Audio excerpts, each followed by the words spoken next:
Ele é poderoso para nos abençoar. Amém? Glória a Deus. Eu não sei como foi o seu dia. Amém? Eu sei que Deus pode te abençoar. Nós não somos a igreja do triunfalismo, mas nós sabemos que Deus, em sua misericórdia, Ele tem poder para abençoar. Quem achou diz amém? Amém. Quem não achou diz misericórdia. Quem está focado aí diz glória a Deus.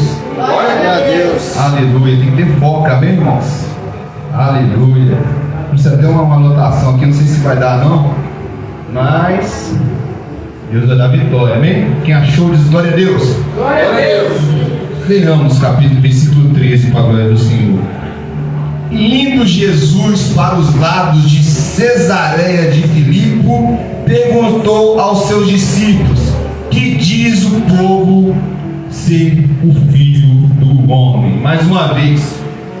E indo Jesus aos lados de Cesareia de Filipe, perguntou aos seus discípulos: que diz o povo ser o Filho do Homem? Pode se sentar em nome de Jesus e aplaudir ao Senhor. Amém?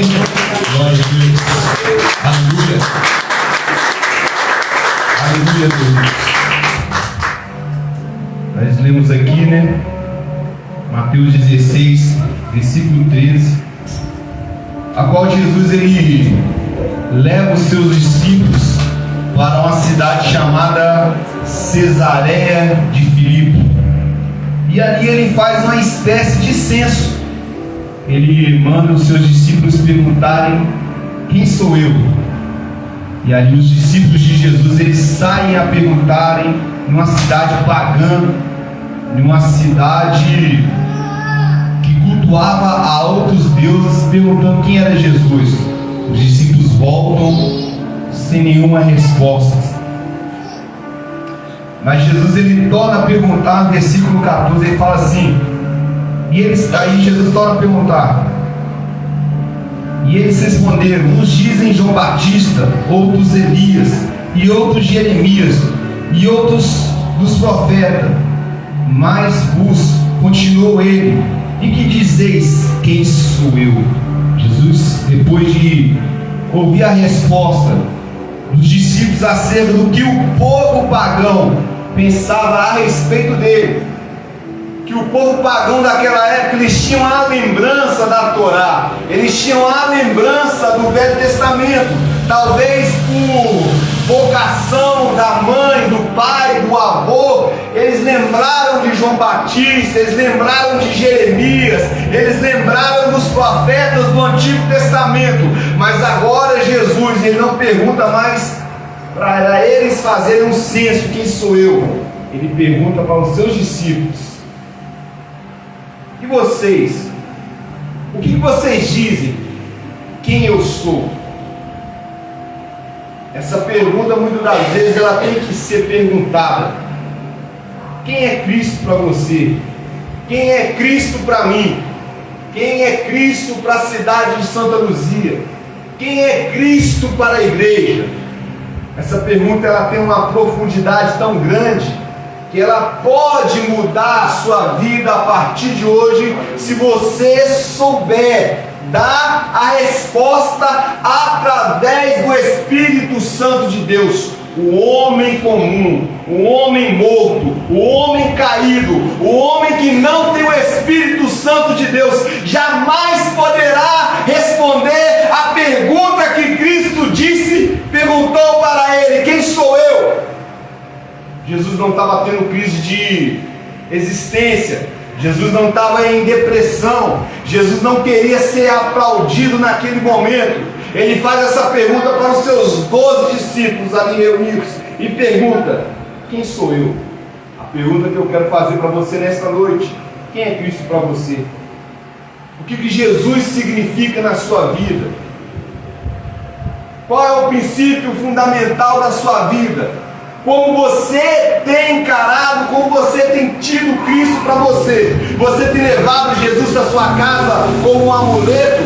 Você tem tido Jesus como uma pessoa que um dia vai te prosperar? Você tem tido Jesus como Jesus que um dia vai te dar um casamento? Você tem tido Jesus como Jesus que no último elo da campanha, no 7º elo, vai te abençoar naquilo que você pediu? Ou você de fato conhece Jesus? Para sua informação, aqueles discípulos andavam com Jesus há mais de 2 anos e meio, não sabiam quem era Jesus. E Cristo ele só pode ser revelado através da pessoa do Espírito Santo de Deus. Ele só pode ser revelado quando a pessoa compreende que a natureza humana não pode saber quem é Jesus. É por isso que aí no mundo afora nós temos tantas divisões de igreja. É por isso que aí no mundo afora as pessoas matam em nome de Jesus. É por isso que aí no mundo afora as pessoas se dividem por causa do nome de Jesus, porque elas conhecem Jesus pregado, elas conhecem o Jesus cantado, elas conhecem o Jesus que foi pregado pelos seus avós, pelos seus pais, mas ainda não tiveram um encontro com o Cristo que morreu na cruz e ressuscitou ao 3º dia. Aleluia! Jesus não estava tendo uma crise de existência. Muitas das vezes nós perguntamos quem somos nós. Muitas das vezes você pergunta o que você está fazendo aqui na terra. Muitas das vezes nós perguntamos por que o mundo sofre tanto. Muitas das vezes nós perguntamos acerca de nós. Quem somos nós? Aqui não é um homem tendo uma crise de existência. Aqui é Cristo perguntando para os seus 12 discípulos: quem sou eu? Mas até uma criança de 3 anos pode responder: quem é Jesus? E ele respondeu, no versículo 15 fala: mas nos continuou ele, e dizeis: quem sou eu? E respondendo Simão Pedro disse: tu és o Cristo, o Filho de Deus vivo. Versículo 15, para você decorar: mas vós, continuou ele, que dizeis: quem sou eu? Jesus pergunta quem sou eu para os 12 discípulos. Um discípulo levantou a voz e disse, Simão Pedro disse: tu és o Cristo, o Filho de Deus vivo. Quando a gente lê as bem-aventuranças, nós vemos que Jesus ele vai falar dos bem-aventurados.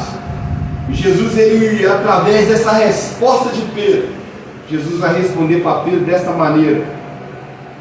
E respondendo Simão Pedro disse: tu és o Filho de Deus vivo. Então Jesus lhe afirmou: bem-aventurado és Simão Barjonas, porque não foi a carne e o sangue que te revelaram, mas o Pai que está no céu. Aleluia. Cristo ele só pode ser revelado através da pessoa de Deus. Deus só pode ser revelado através da pessoa de Cristo. Cristo só pode ser revelado para a igreja desse século através do Espírito Santo de Deus. Aleluia!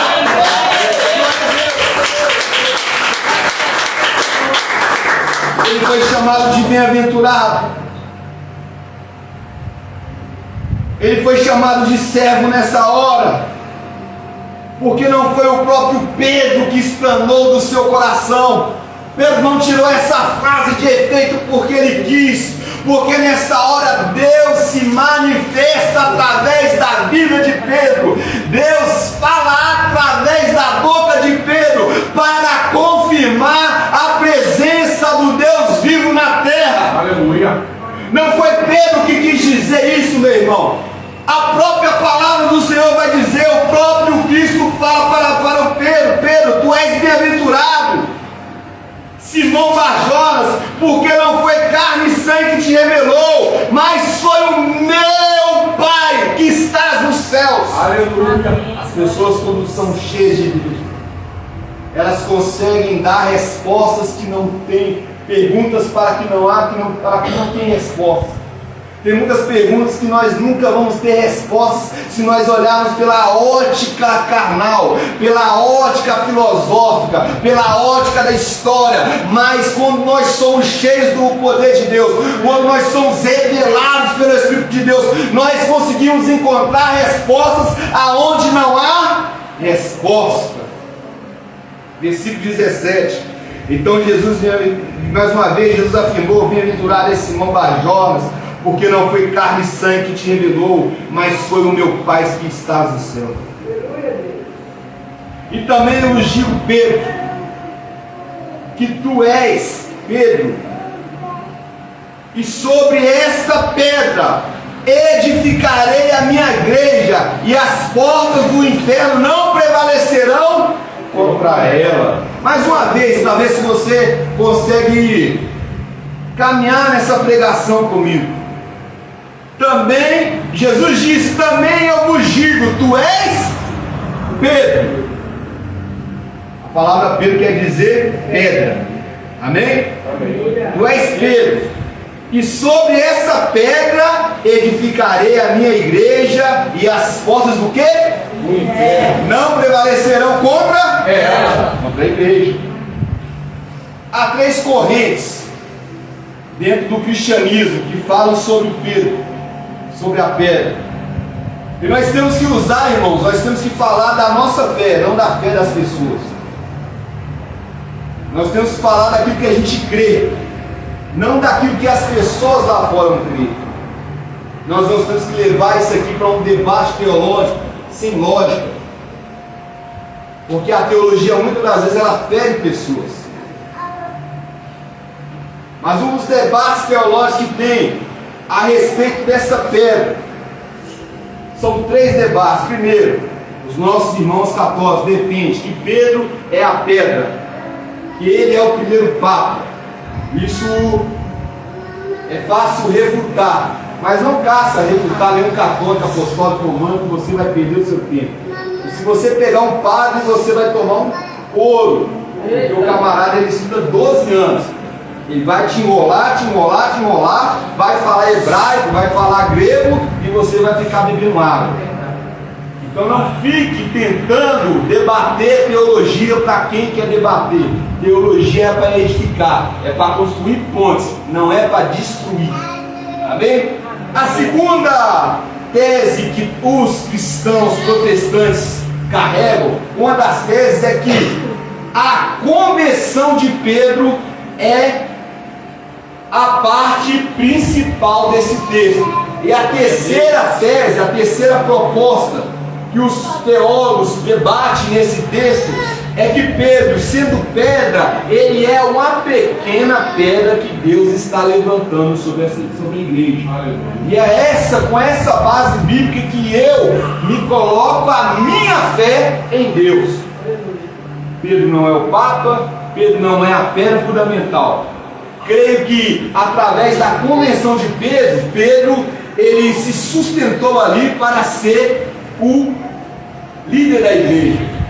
Mas quando a gente vai caçar, quando a gente vai ler a Bíblia, a gente vê que a pedra fundamental da igreja é Cristo. Amém? Glória a Deus. Diante dessas 3 teologias e do que nós acreditamos de fato que Jesus Cristo é a pedra fundamental, Jesus ele começa a falar a respeito de Pedro. Versículo 18 mais uma vez, eu sei que é cansativo, mas quando entra na sua mente, vamos lá. Também eu vos digo que tu és Pedro. Tu és Pedro. Jesus chama Pedro de Pedro. Tu és pedra, Pedro. E sobre essa pedra, um trocadilho, pedra, Pedro, pedra. Eu edificarei o quê? A minha igreja. Antes disso não havia a palavra igreja na Bíblia. É a primeira vez que a palavra igreja é falada na Bíblia. A palavra igreja quer dizer eclesia, chamados para fora. Jesus tira os seus discípulos das regiões a qual ele andava e leva ele para uma região aonde não havia judeu, uma região idólatra, e mostra para eles um lugar que realmente existe. Hoje é um lugar de visitação, um lugar que está situado em Cesareia de Filipe, que há 300 anos antes de Cristo era uma cidade chamada Banes. Para você que não sabe, o árabe ele não usa a letra P, ele usa no lugar da letra P, ele usa a palavra B, Banes.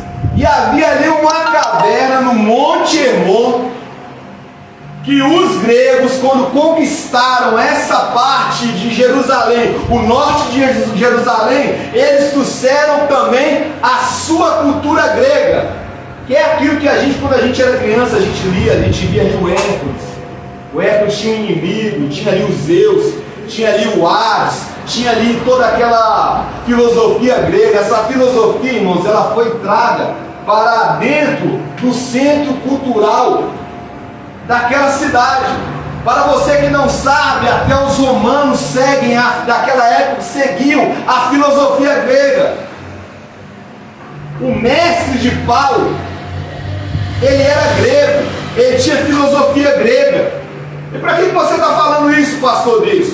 É porque muitas das vezes a gente fala muita borracha na Bíblia, a gente lê muito texto e bate na igreja sem necessidade, porque a gente não pesquisa, a gente não aprofunda. Aí você pega um texto e sai distribuindo borrachada para a igreja sem a igreja merecer. E havia ali no Monte Hermon, aquele mesmo monte que no Salmo 133, a Bíblia fala que descia sobre o Monte Hermon um orvalho que molhava a barba de Arão. Uma caverna chamada Caverna dos Mortos. Um lugar de morte, um lugar de adoração ao Deus chamado Deus Pan, que deriva para o Deus Pânico. Essa palavra que você e eu conhecemos hoje, que é a palavra pânico, deriva desse Deus de letra minúscula, que na época era adorado por aquele povo. Antes desta época, alguns historiadores vão falar que os cananeus, dentro desta mesma caverna, ofereciam para os deuses daquela época crianças, aleluia, ofereciam mulheres, ofereciam corpos para os deuses daquela época. Então esse lugar era um lugar de adoração a outros deuses. E o Deus que era adorado dentro dessa caverna chama Deus Pan, que era uma mistura de Deus de bode com homem. Ele tinha metade do corpo homem, a outra metade do corpo dele metade do corpo era bode e a outra metade era homem. E naquela caverna era oferecido sacrifícios de bodes. Esse Deus era o Deus daquela época que andava nas matas, era um Deus que tocava. Caverna aqui, esse local é um lugar de destruição, esse local é um local de adoração, esse local é um local de tristeza, esse local aqui é um local onde as pessoas perderam a vida, esse local aqui é um local de tristeza, é um local de pânico, é um local a qual as pessoas vêm e oram e oferecem sacrifício aos outros deuses. É um lugar que Deus não existe, é um lugar onde os gregos acostumaram o povo. Tem que vencer lugares de sacrifícios, lugares onde pessoas estão se sacrificando, lugares onde as pessoas estão dando as suas vidas, se desgastando. Mais é um exemplo disso. Cracolândia, lugares onde as pessoas estão se drogando. Esses são os lugares de morte. Jesus ele leva os seus discípulos não para eles verem a cultura grega, helenística, não. Ele leva Jesus até essa caverna para dizer para eles: olha, esse lugar aqui, ó, você está vendo esse lugar aqui? Vocês estão vendo essa caverna aqui? É sobre isso que eu quero que vocês combatam o seu bom combate. É sobre esse lugar que eu quero que vocês preguem o meu evangelho. Vocês estão acostumados com Jerusalém, vocês estão acostumados com os saduceus, vocês estão acostumados com os fariseus, vocês estão acostumados com os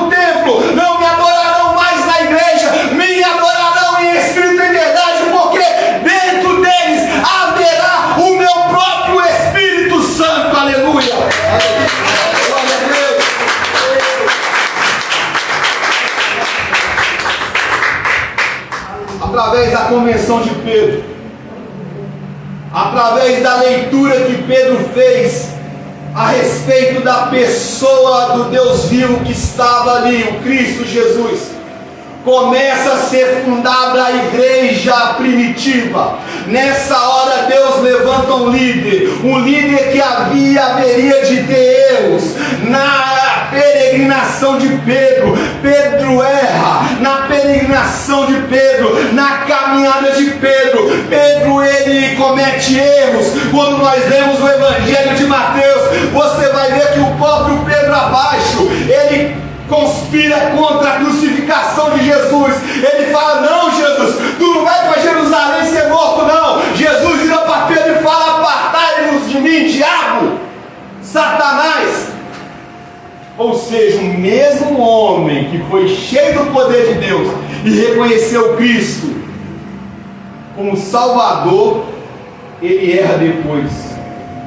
Isso para vocês que acham que nós temos que ser super poderosos, e nós temos que ser figuras simples, que a nossa família não tem problemas, que nós não temos preocupações, que o líder não erra. Eu quero falar com você que todo líder erra, que todo líder passa por peleja, que todo líder gripa, que todo líder passa peleja no serviço, passa peleja no casamento, mas você não tem que estar com o olho no seu líder. O seu líder, aleluia, é uma pessoa que Deus colocou na sua vida. A figura central desse texto é a pedra inabalável, é a pedra triangular. A figura central desse texto, a figura central do Evangelho se chama Jesus Cristo de Nazaré, e nele eu tudo posso, aleluia.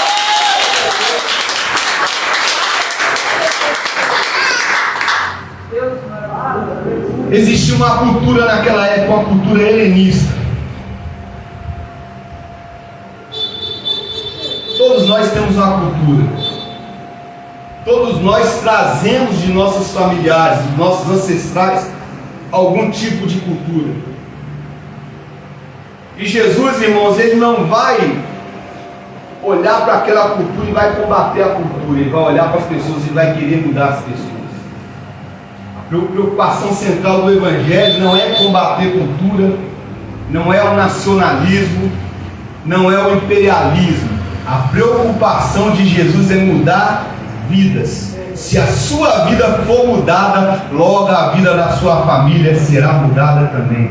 Se a sua vida for mudada, você será um ótimo colega de serviço.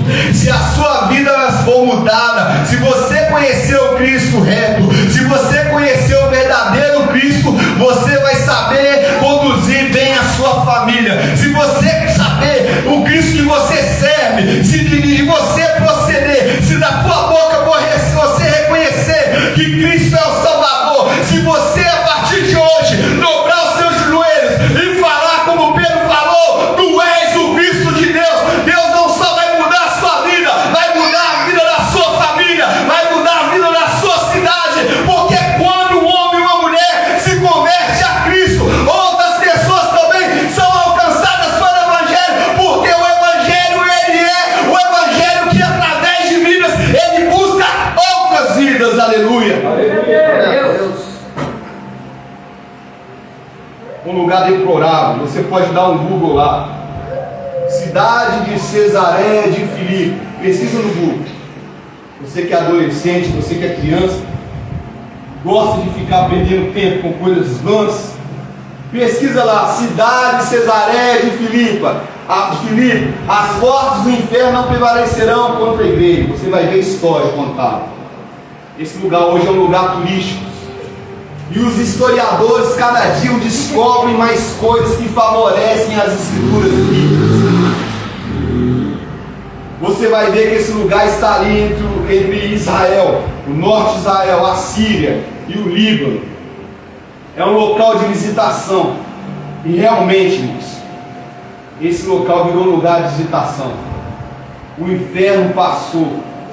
O sacrifício trago pela cultura grega passou.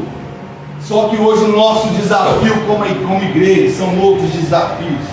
O nosso desafio como igreja hoje são outros desafios. O desafio de Pedro e João era esse desafio. Jesus coloca ali um local. Jesus ali coloca um local geográfico e mostra para eles: olha, vocês estão vendo esse lugar aqui? As portas do inferno não prevalecerão contra a igreja. Realmente, irmãos, aquele lugar virou aquele lugar de visitação. Quem quer conhecer Israel dentro do programa, dentro do lugar de visitação, ele vai conhecer esse lugar. É um lugar bonito, é um Monte Hermon, é um lugar onde desce uma geleira maravilhosa, águas limpas. É o rio, o maior rio afluente sobre o Rio Jordão. O que eu aprendo com essa história? Eu aprendo que tudo isso que nós estamos vendo aí no mundo vai passar. Nossas batalhas espirituais vão passar, e as nossas preocupações vão passar, sabe? A luta não, ela só vai mudar, o desafio cada dia será maior.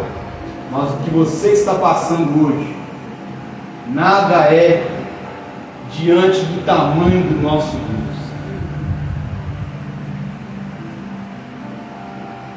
E Pedro, ele recebe ali o propósito de ser o líder da igreja. Vejamos que ele não era o melhor amigo de Jesus, ele não era um amigo, o amigo era João. Mas Deus escolhe Pedro para ser o líder. Muitas das vezes nós queremos escolher as pessoas por afinidade. Muitas das vezes as pessoas cantam, pregam porque é conhecido do pastor. Mas você vê aí que quem é escolhido? Pedro. Deveria ser, pela lógica humana, João. Poderia ser Tiago, maior? Poderia ser. Mas quando a gente vai ler, João é o discípulo mais próximo de Jesus. Quem estava lá debaixo da cruz com Jesus? João. Pedro estava onde? Pedro estava correndo. Na hora que o bicho pegou, na hora da crucificação, eles viram para Pedro e falaram: opa! Você é discípulo de Jesus. Não sou não, você parece com Jesus, você anda com Jesus, só que você é um covardão. Na hora que o bicho pegou, ele cascou fora. Mas não desanima não. Não desanima não, que o Espírito Santo vai descer sobre a sua vida. Não desanima não, porque um dia o Espírito Santo vai descer e vai mudar toda a situação. Não desanima não, porque Joel está escrito que o Espírito Santo se derramaria sobre toda a carne, sobre todas as vidas, e que os netos, os avós e os filhos se profetizariam. Você não consegue ficar parado numa igreja porque você acha que você é o bam, bam, bam. Porque o outro abre a boca e boceja. Porque o outro chupa chiclete dentro da igreja. Porque o outro usa gravata esquisita. Porque o outro usa tênis. Porque o outro não canta hinos do jeito que você gosta. Porque o outro não ama a sua teologia do jeito que você gosta. Porque o outro não prega do jeito que você gosta. Porque o outro não canta do jeito que você gosta. Assim é a lógica dos fariseus, dos saduceus, dos escribas. Assim é a lógica dos religiosos. Eles tentam comparar pessoas, eles tentam comparar vidas, mas Cristo, aleluia, é diferente. Ele olha para as pessoas com o olho do futuro. Ele olha para as pessoas e vê o futuro delas e vê que nelas há lugar de morada. Pela minha lógica, pela sua lógica, talvez Pedro não seria o pai da igreja, não seria o primeiro líder da igreja primitiva. Mas graças a Deus que a minha lógica não funciona. A minha lógica, ela não pode passar desse teto. A sua lógica não pode passar desse teto. Tem um poeta contemporâneo que ele fala que quando a palavra não tem amor, ela é como espada, ela corta as pessoas. Muita palavra sem amor, irmão, sem atitude, é como faca que só corta, que só rasga. Nós vivemos uma igreja que ela é muito desequilibrada, ela tem muitas vezes oração e pouca palavra. Ela tem muita teologia e pouca ação. Nós temos que buscar um equilíbrio entre a teologia, a oração e o amor. Sabe qual que é a maior teologia? A maior teologia é o amor. Você quer fazer teologia? Sobe a favela e vai pregar. Você quer ser o teólogo dos teólogos? Vai para o lugar onde é o inferno na terra, prega, ganha alma, tu será o maior teólogo da vida. Você está desprezando teologia? Não, pastor. Eu estou falando que a igreja tem que se equilibrar entre a teologia, a oração e o amor. O apóstolo Paulo, que era um dos maiores teólogos de todos os tempos, falou: se o amor, sem o amor, nada nós somos.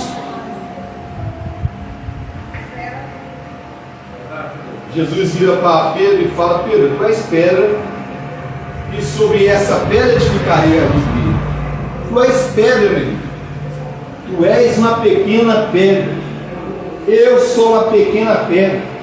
E sobre a minha vida, sobre a sua vida, que você está sentado aqui nesta noite, Deus quer construir uma igreja. Deus quer levantar uma igreja sobre pedras pequenas, sobre a rocha inabalável que é o Senhor Jesus. Ele quer levantar uma igreja que vai vencer o inferno, que vai fechar as portas do inferno. Não adianta espiritualizar uma coisa que não é espiritual. Se é físico, é físico. Se é espiritual, é espiritual. Uma grande dificuldade que a igreja tem hoje é discernir o que é espiritual do que é psicológico, do que é carnal, do que é espiritual. Tudo a gente joga a culpa no diabo. Irmãos, quando você lê aqui, você vai ver que Jesus ele fala assim: aquele que quiser vir até a mim, aquele que quiser vir até mim. Quem quer vir até Jesus diz amém.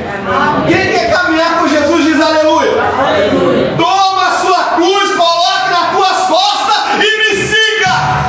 Aleluia. Ou seja, pega seu ego, coloca dentro da mochila, deixa o seu ego de lado e me siga. É isso que Jesus está falando. Carregar tudo e deixar o ego de lado. Às vezes nós somos egocêntricos. Sabe por que a igreja não cresce? A igreja verdadeira de Cristo não cresce? Por causa do egocentrismo, do egocentrismo das pessoas. As pessoas são egocêntricas. Sabe qual é o problema? Não é o Armínio, não é Jorge Armínio. O problema são os arminianos que vão lá e ficam discutindo teologia. O problema não é Lutero, o problema são os luteranos. O problema não é Calvino, o problema são os calvinistas. O problema não é o time do Flamengo, o problema são os flamenguistas. O problema não é a instituição Clube Atlético Mineiro, o problema são os atleticanos. O problema não é a instituição Cruzeiro Esporte Clube, o problema são os cruzeirenses. Não é a instituição que é o problema, é as pessoas que torcem por essas instituições que são os problemas que têm trago problema para a sociedade. O Evangelho ele superabundou tudo isso: calvinismo, luterismo, arminianismo, tudo que você pensa que tem ismo, comunismo, socialismo, todas essas coisas, Jesus ele é maior que todas essas coisas. O problema não são as instituições, são as pessoas que estão nela. Existe um país na Grã-Bretanha que existe dois times, um chama Rangers e o outro chama Celtic. Um é católico, o outro é protestante. Os caras vão pro campo para brigar, para jogar foguete. E se você acha que torcida organizada no Brasil é a pior coisa que tem, se você for ver esse povo, eles são bem piores. Protestante e católico brigando. Protestante sem evangelho e católico sem evangelho. E um dos dois conhece o evangelho. Porque onde tem evangelho tem o quê? Amor. Onde tem evangelho tem o quê? Amor. Se você não ama, meu irmão, você não conhece nada. 1 Pedro 2,4. Depois você pode abrir aí mesmo. Amém? mas eu vou ler aqui porque o tempo já é passado. 1 Pedro 2,4. E chegando a voz para ele, a pedra viva reprovada, na verdade pelos homens, mas para Deus, eleita para a Deus. Pedro, ele rebate aqui toda a teologia que fala que Pedro é a pedra fundamental. O próprio Pedro, na carta de Pedro 2, versículo 4, fala que chegando a voz para ele, a pedra viva que foi reprovada, na verdade pelos homens, mas preciosa para Deus e eleita para Deus. Quem que é a verdadeira pedra? Cristo é a verdadeira pedra. Cristo é o fundamento. 1 Coríntios 3,11. Porque ninguém pode pôr outro fundamento além do qual já está posto, o qual é Jesus. Alguém pode pôr outro fundamento na igreja? Alguém pode criar outro evangelho na igreja? Quem que é o fundamento? Cristo é a verdadeira pedra, o verdadeiro fundamento. A Bíblia interpreta a Bíblia. Se você quer conhecer a Bíblia, você tem que interpretar a Bíblia através da Bíblia. E o próprio apóstolo Paulo, ele refuta o fato de Pedro ser o Papa. Pedro, para os católicos, é o Papa. Pedro, para nós, é apenas um apóstolo passado que foi o líder da igreja. Ele mesmo declara. Quem que é a pedra? Cristo é a pedra. Glória a Deus. Sendo pedra, Atos 2,14, abra comigo rapidão aí, vou ser breve em nome de Jesus. Atos 2,14. Jesus vira para Pedro e fala o quê? Pedro, tu és pedra, e sobre essa pedra edificarei o quê? E as portas do inferno não? Vai acontecer. O que Jesus fala vai acontecer, amém? Foi profetizado lá em Joel. Vai se concretizar em Atos 2. Quem está achando diz aleluia. Aleluia. 2,14. Amém. Estou achando aqui que me abrir as coisas são um pouco lisas, mais finas. Glória a Deus. Atos 2,14. Quem achou diz amém. Amém. Está escrito assim, presta atenção. Então se levantou Pedro e dizia. Então se levantou Pedro com os 11. Com os 11. Aleluia. Então os 11 estavam lá, né? E ergueu a voz e advertiu-no nesses termos: varões, judeus, todos os habitantes de Jerusalém, tomai conhecimento disso e atentais na minha. Esses homens não estão embriagados como vinhos pensando, sendo essa a terceira hora do dia. Mas o que ocorre é dito que foi dito por intermédio do profeta Joel. Estamos falando aqui de quê? Do derramamento do Espírito Santo sobre toda a terra. Bíblia interpreta o quê? Bíblia. O que Pedro fala? Quem profetizou? Joel profetiza e acontece o quê? Em Atos. E acontecerá que nos últimos dias, que derramei o meu Espírito Santo sobre toda a carne, vossos filhos e vossas filhas profetizarão, e vossos jovens terão visões, e sonharão os vossos velhos.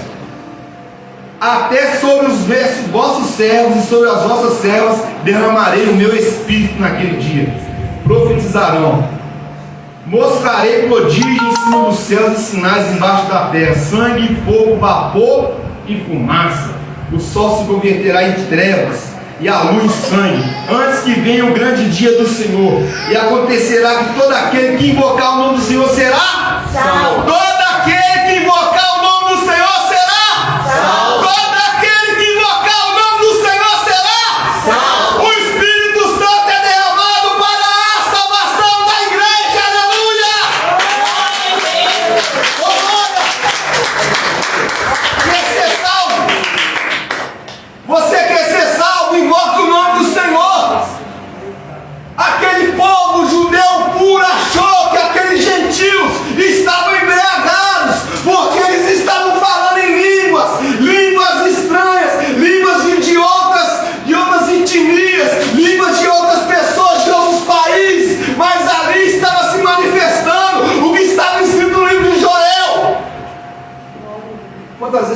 julga as pessoas por que elas falam.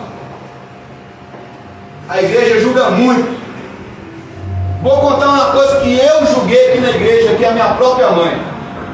E ela nem sabe, ou talvez sabe, eu contei, não sei. Minha mãe estava na proteção de água aqui na hora do louvor.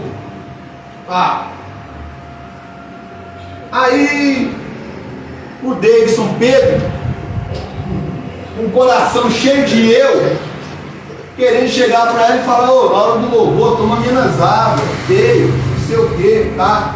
Sabe por que a dona Elizabeth estava tomando água? Porque ela toma uma medicação chamada quetiapina, que seca a saliva da boca. E muitas das vezes, por causa do meu eu, do seu eu, nós tiramos a pessoa da igreja sem saber o que está acontecendo sobre a vida dela. Às vezes ela está com problema psicológico, às vezes ela está com problema hormonal, às vezes ela está com problema de depressão, às vezes ela está com ansiedade, às vezes ela está com algum probleminha, mas por a gente amar demais a nossa liturgia de culto, a gente perde as pessoas. Dentro da igreja não pode entrar mulher de bermudinha, não, irmão. A Bíblia fala: aquele que tem um olho que leva ele a pecar, arranca seu olho fora, camarada. Não, porque a irmã é bonita demais. Irmão, se o seu marido não te ama ao ponto de não respeitar a sua esposa dentro dessa congregação, ou dentro de qualquer casa de igreja, de qualquer igreja, ele não te merece. O pecado não está nela, o pecado está no olho dele.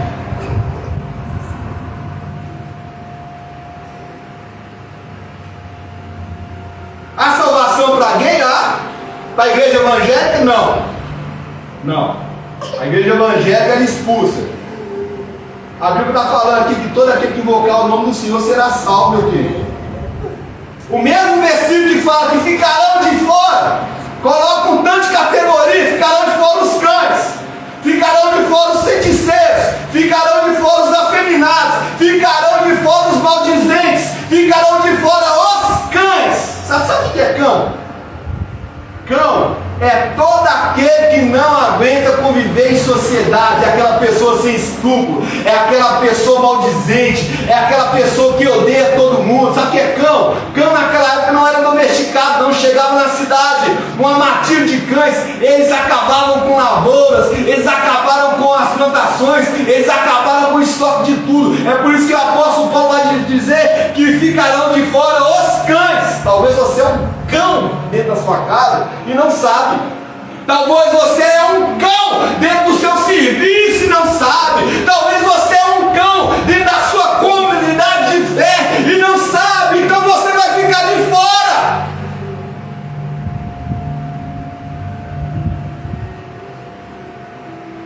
O inferno de Ares aqui, irmão, não é o inferno de João Batista, não é o inferno que João do Apocalipse vai revelar, não. Aqui é outro inferno.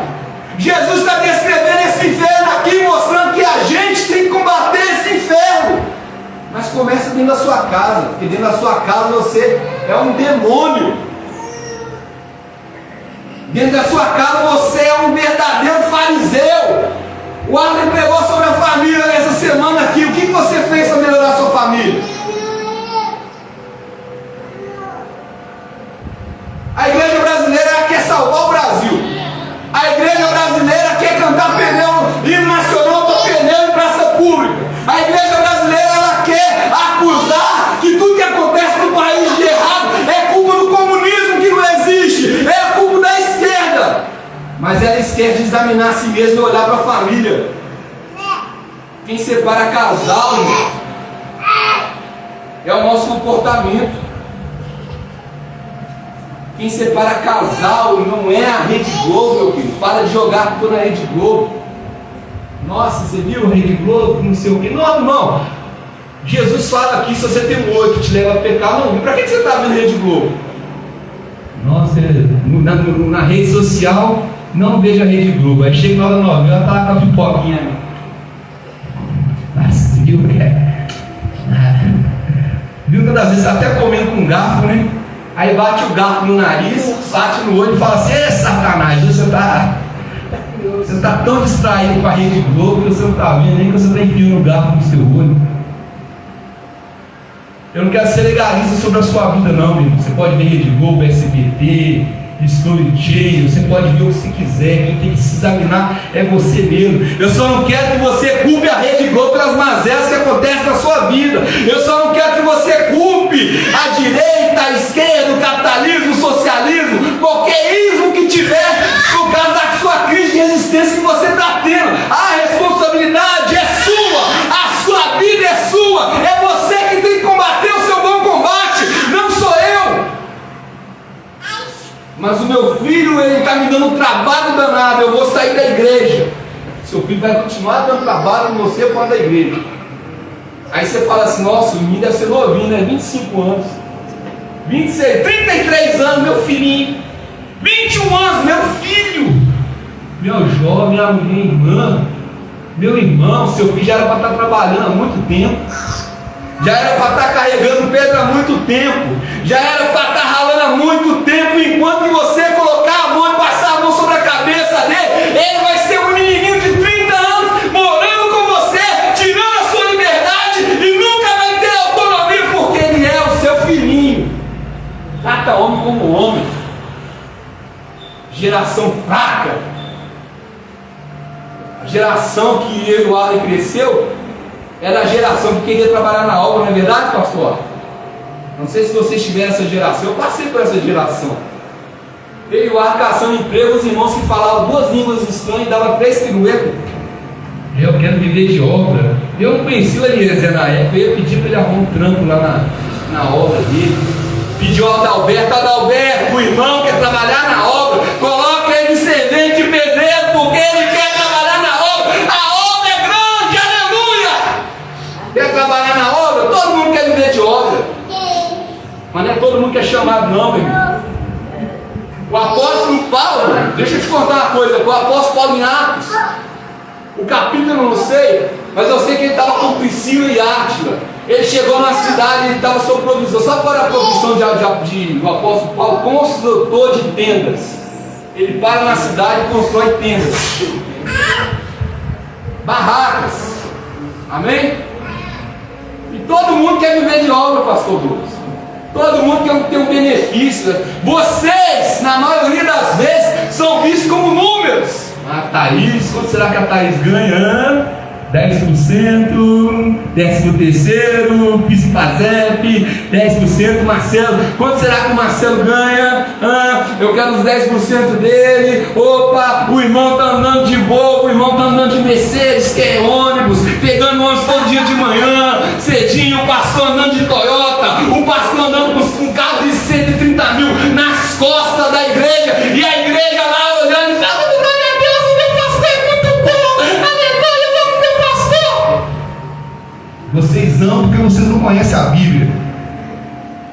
Vocês amam porque vocês não amam o Evangelho. Vocês amam pessoas. Vocês amam esse tipo de cafajeste, de ladrão. Vocês amam esse tipo de pessoa porque vocês não examinam as Escrituras. Porque vocês vão ver que todos os discípulos de Jesus esperavam que Cristo iriam ver no primeiro século. Tanto que todos eles largaram suas profissões e foram pregar o Evangelho, porque Jesus iria vir no primeiro século, na ótica deles. Mas Deus vai te falar, eles não estavam errados. Ninguém vive mais no século. Então Jesus veio para eles no século. Você está entendendo? Paulo ele foi sustentado pela igreja, mas ele estava em viagem missionária. Mas teve uma época que a igreja não sustentou ele. Ele construiu tendas.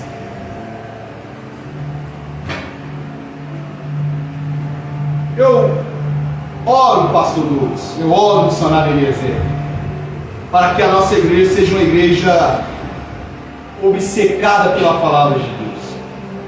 Eu oro para que a nossa igreja venha a ser madura. Eu oro para que essa igreja venha a ser responsável e ter suas próprias atitudes. Eu oro para que as pessoas olhem para açúcar assim como nós olhamos para o álcool. A açúcar ela mata, tanto como o álcool mata. Nós temos que lutar contra o vício do açúcar. A açúcar está deixando as pessoas mortas. Eu estou falando de mim mesmo, eu tenho que diminuir o açúcar, porque o açúcar vai matar o Davidson CPF. Se eu não vigiar no que eu como, meu CPF será baixado, porque eu como açúcar demais. Mas a Bíblia não fala de açúcar, irmãos. A Bíblia fala de álcool, não fala? Fala de drogas. Não fala de drogas.